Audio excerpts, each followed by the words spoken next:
Good evening to nursing officer. आज आम यही टॉपिक रे डिस्कशन करवा डायबिटिक कीटोएसिडोसिस। एटा बहुत गोटे इंटरेस्टिंग टॉपिक आउ एथरो गोटे जोड़े क्वेश्चन आसे। तो आज आम तार पैथोफिजियोलॉजी कॉज साइन सिम्पटम आउ या केमिति हुए से विषय रे आम आज देखिबा। तो वीडियो को लास्ट तक देखंतु। बहुत सिंपल रे आज आम ए टॉपिक टाको डिस्कशन करबा।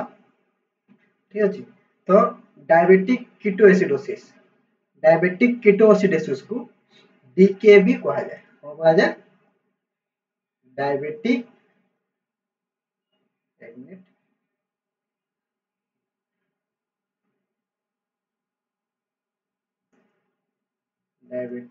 कीटोएसिडोसिस।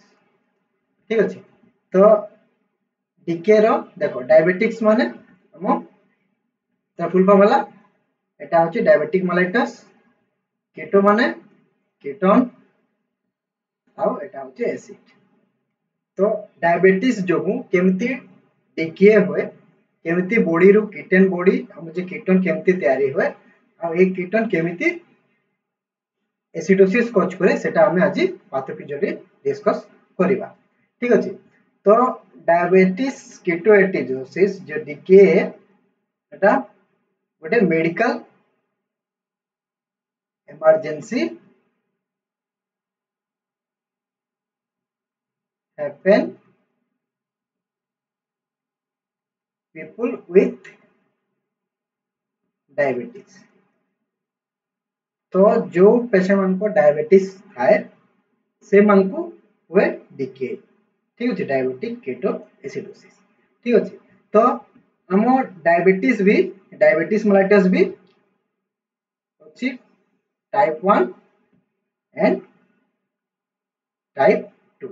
गोटे जेस्टेशनल अछि सेटा एथरे किछि रोल नाही। तो टाइप 1 जे डायबिटीज मेलाइटस अछि। ठीक अछि।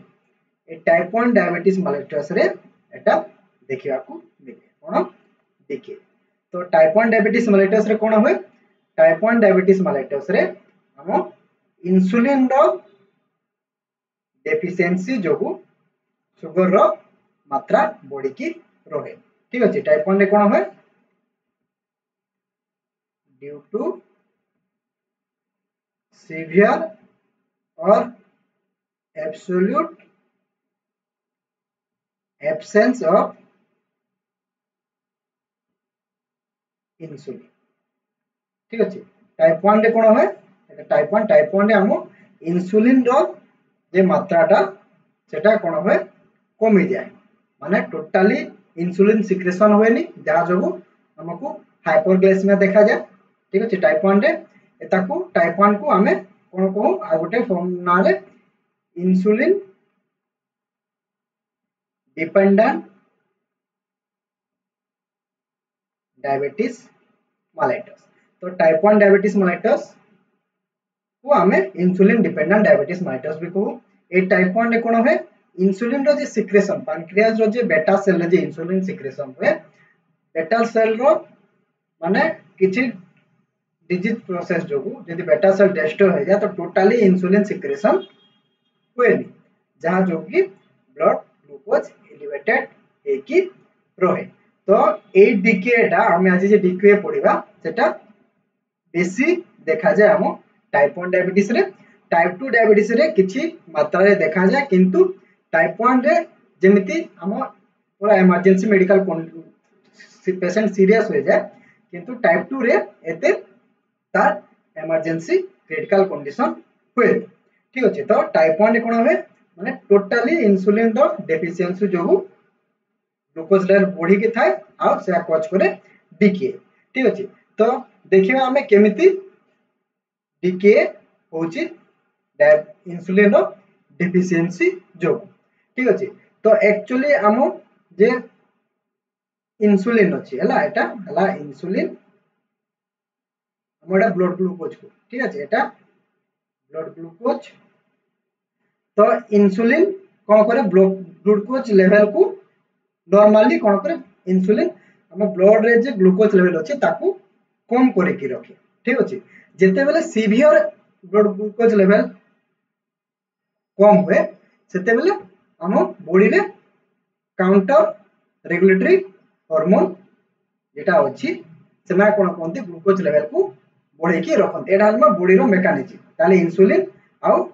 काउंटर एटी लेको काउंटर काउंटर हार्मोन जेटा अछि काउंटर रेगुलेटरी हार्मोन ठीक अछि से माने कोन कहंती हम ग्लूकोज को बढ़े की रखंती और इंसुलिन कोन करे ग्लूकोज को बॉडी ग्लूकोज को कम करके रखे तार माने एटा हला मेंटेन करके रखंती माने ठीक अछि तो जेते बेले ग्लूकोज लेवल बेसी बढ़ जाए सेते बेले इंसुलिन कंट्रोल करे जेते बेले ग्लूकोज लेवल बेसी हे जाए सॉरी कम हे जाए सेते बेले काउंटर रेगुलेटरी हार्मोन जे माने अछंती से माने ग्लूकोज को बढ़ांती तो को हार्मोन अछंती काउंटर रेगुलेटरी हार्मोन महिला सपोज कोर्टिजोल ठीक अछि epinephrine glucagon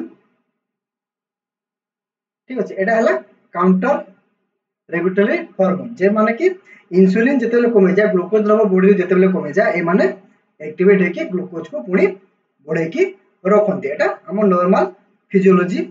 glucose maintain body रो ठीक अछि तो जेतेबेले इंसुलिन टोटली कमे जाए ताले ग्लूकोज लेवल बढ़ी जाए देखो आउटे हमें एठी देखिबा जे गोटे डायग्राम रे देखिबा कि डायबिटिक कीटोएसिडोसिस केमिति होउची तो हम जे मसल अछि को मसल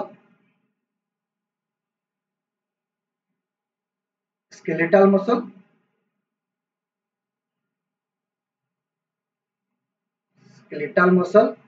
आउ एडिपोज टिश्यू ठीक अछि चलो तो गोटे डायग्राम रे एठी देखि देबा एटा होची हम सर्कुलेटरी सिस्टम ठीक अछि एटा हला सर्कुलेटरी सिस्टम आ एटा हला गोटे स्केलेटल मसल ठीक अछि तो एटा हला स्केलेटल मसल एटा हला सर्कुलेटरी सिस्टम हला आ एटा हला हम एडिपोज टिश्यू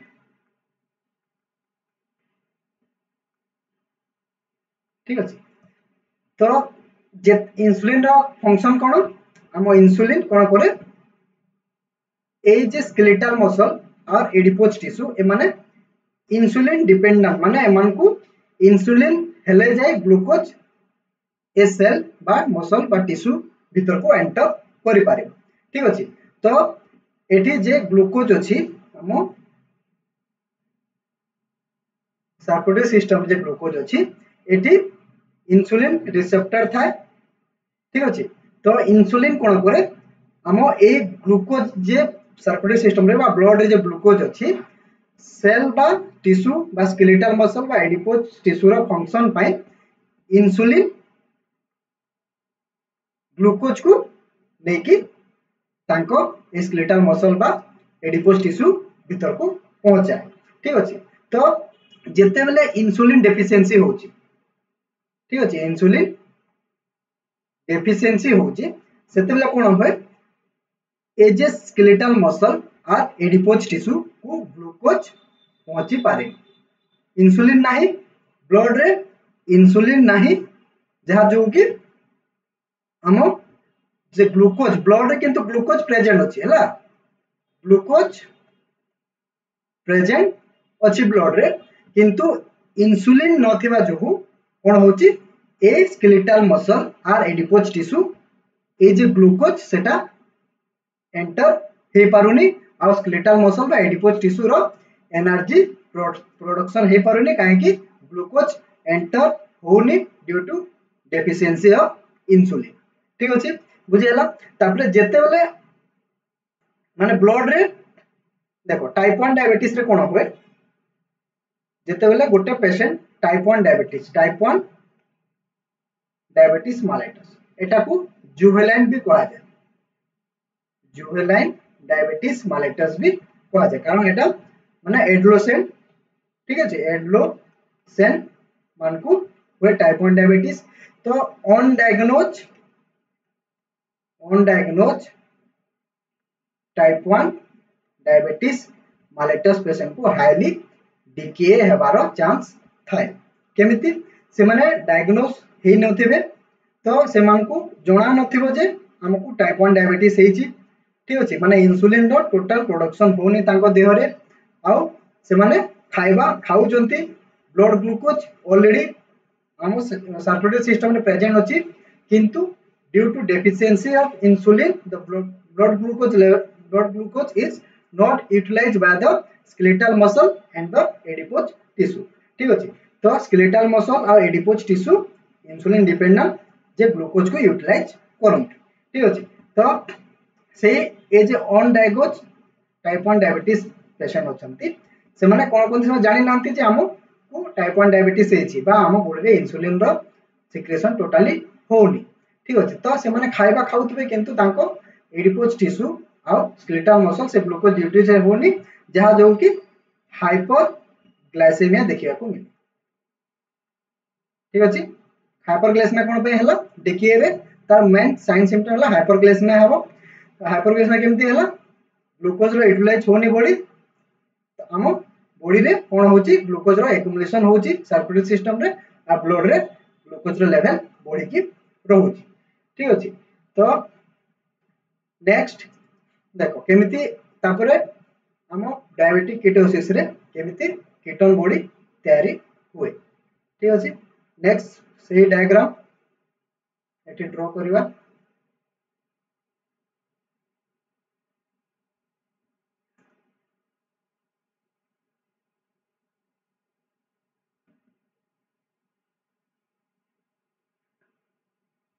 तो एटा हला हम स्केलेटल मसल और एटा हला एडिपोज टिश्यू ठीक अछि तो जेते बेले ब्लड रे ग्लूकोज प्रेजेंट अछि तो ड्यू टू इंसुलिन डेफिशिएंसी ए ग्लूकोज स्केलेटल मसल और एडिपोज टिश्यू रे एंटर करे पारु नै कोन पे ड्यू टू इंसुलिन डेफिशिएंसी ठीक अछि तो जेते बेले इंसुलिन नाही बोली एठी ग्लूकोज आसुनी तो एठी कोन हो स्केलेटल मसल रे ए माने सिग्नल देबे जे एमन को माने एमन को पाके ग्लूकोज नै माने एमन कोन भाबे जे हमो सर्कुलेटरी सिस्टम रे ब्लड रे ग्लूकोज रो अभाव अछि बोली सेते भाई हम पाके को कोन ग्लूकोज आसुनी ठीक अछि तो हम कोन करबो तापरे हम जे लिवर अछि ठीक अछि लिवर जो अछि से कोन करबो एठी स्केलेटल मसल सिग्नल देबो जे ब्लड रे ग्लूकोज नाही हम पाखो को ग्लूकोज आसुनी तो से सिग्नल देबो ब्रेन को तो ब्रेन रु कोन हबो हम लिवर जो स्टोर ग्लूकागोन ठीक अछि ग्लूकागोन जे प्रेजेंट थाए ताकू ब्रेक डाउन करिवो ठीक अछि ब्रेक डाउन करिवो ग्लूकोज रे ठीक अछि आ एक ग्लूकोज पुनी कोन हबो ब्लड को एंटर हबो किंतु ऑलरेडी ग्लूकोज ब्लड रे प्रेजेंट अछि ठीक अछि तो पुनी ए एक्स्ट्रा ग्लूकोज हम लिवर तयारी करे कि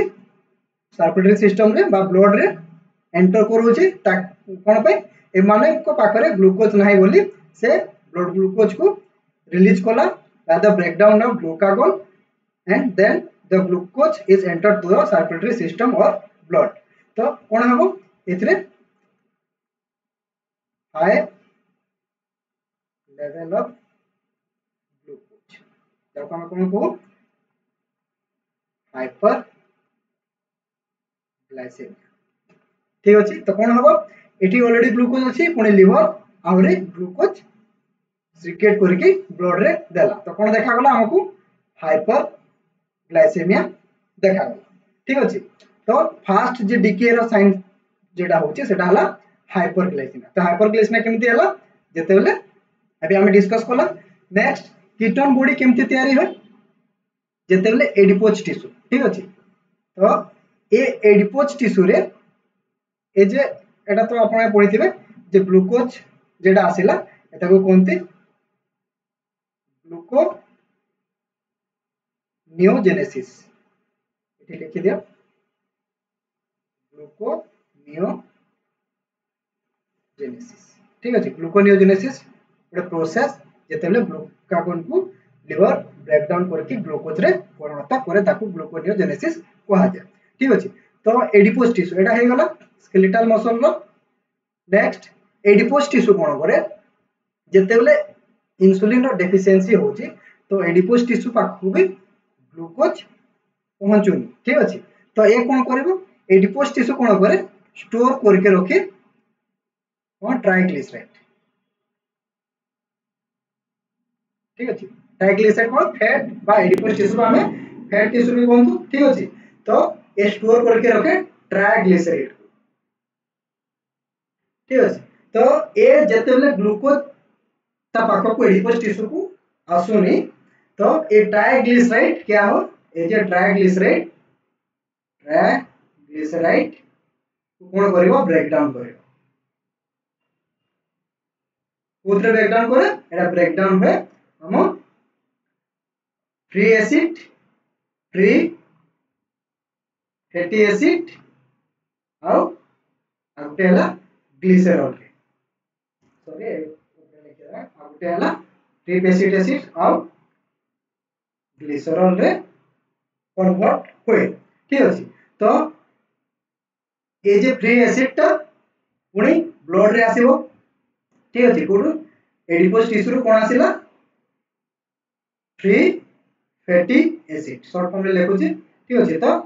फ्री फैटी एसिड पुनी आसीला ब्लड रे तबे ए फ्री जे फैटी एसिड अछि एटा पुनी जेबो काकू का पाकू लिवर पाकू ठीक अछि ए लिवर पाखरे आ गोटे डायग्राम में देखिदा एडिपोज टिश्यू रो एटी ठीक से क्लियरली मो आ गोटे डायग्राम रे बुझौची एटा हला हम सर्कुलेटरी सिस्टम एटा हला एडिपोज और फैट टिश्यू तो फैट टिश्यू रे कोन रहे ट्राइग्लिसराइड कोन रहला प्रेजेंट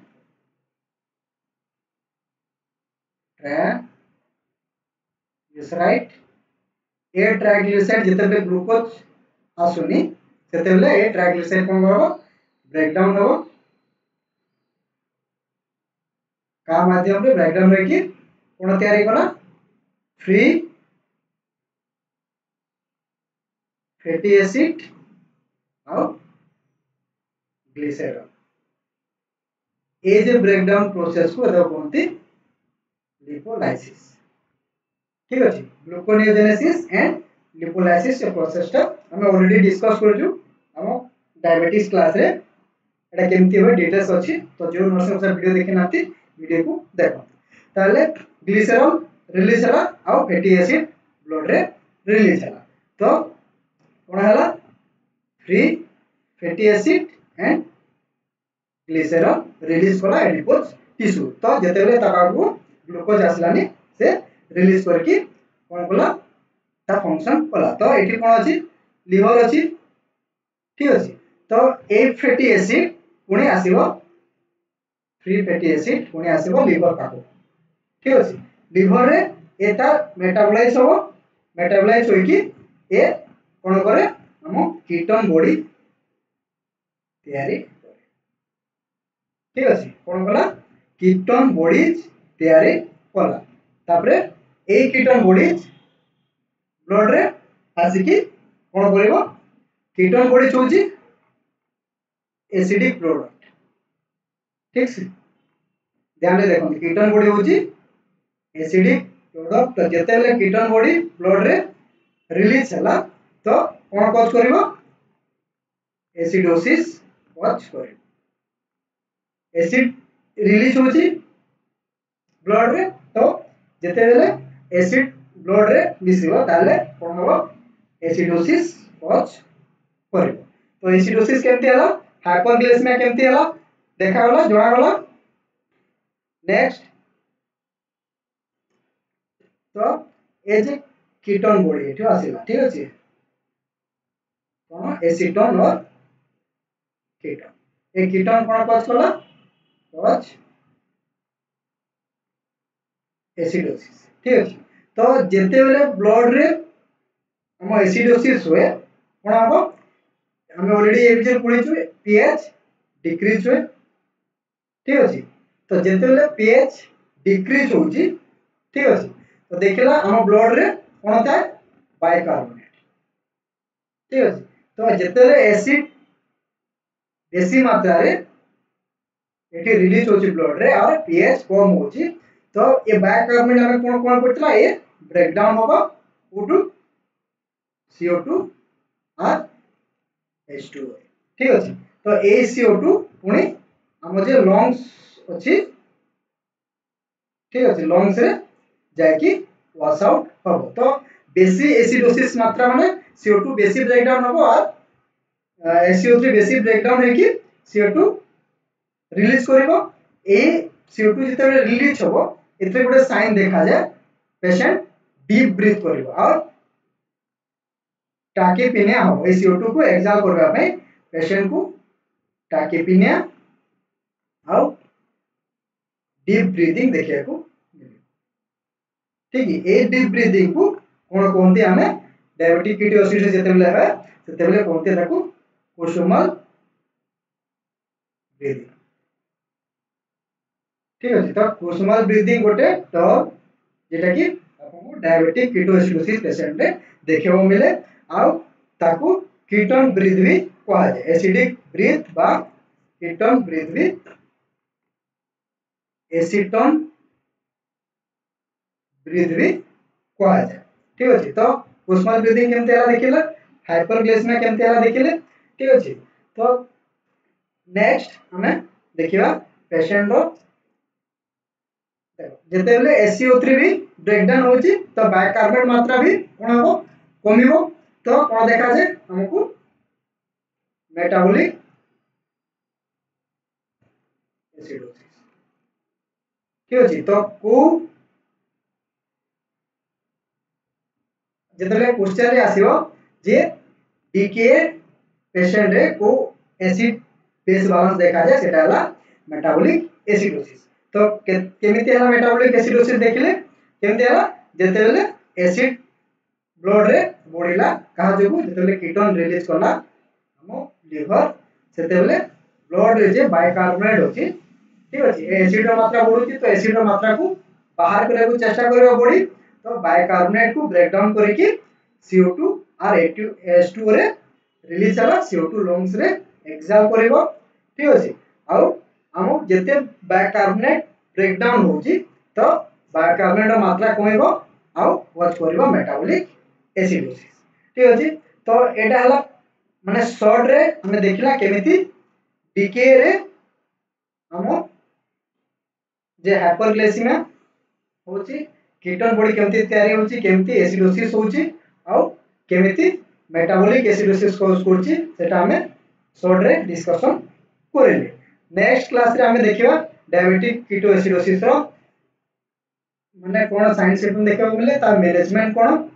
ठीक अछि आ तार हमें जे ड्रग्स जो दो हला तो प्राइमरी ड्रग्स कोन ता प्राइमरी ट्रीटमेंट कोन सब हमें नेक्स्ट क्लास रे डिस्कस करबा तो एटा हला हम डायबिटिक कीटोएसिडोसिस रो पैथोफिजियोलॉजी शॉर्ट रे थिला तो जो माने बुझी पाइ नांती कमेंट करिवे आदर WhatsApp रे कमेंट करिवे नै ते YouTube रे भी कमेंट करंतु जदि वीडियो बुझी हला क्लास ता जदि आपन को इजी लागला ताले आपन फ्रेंड सर्कल सहित शेयर